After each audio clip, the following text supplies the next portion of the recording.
বানাইয়া হাতের মধ্যে সুতার এক মাথা রেখে আর এক মাথা ঘুড়ির মধ্যে রেখে ছেড়ে দেয়।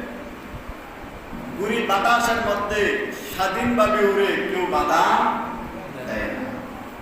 কিন্তু যখন সময় শেষ হয়, সময় যখন ঘনায় আসে, ওই বান্দা যখন সুতা টানতে থাকে, শেষ সময় ঘুড়ি আবার সেই মালিকের হাতে ফিরে আসে।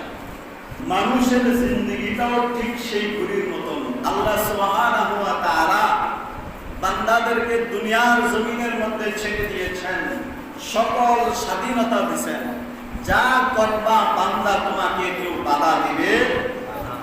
শেষ সময় যখন গড়ে আসবে, তোমার হায়াত যখন ফুরিয়ে আসবে, ওই সময় আল্লাহ যখন মালাকুল মউত আজরাইলের মাধ্যমে তোমার ওই রূহটা বাহির করে নিয়ে আসবে, সেই সময় ঠিক আল্লাহ সুবহানাহু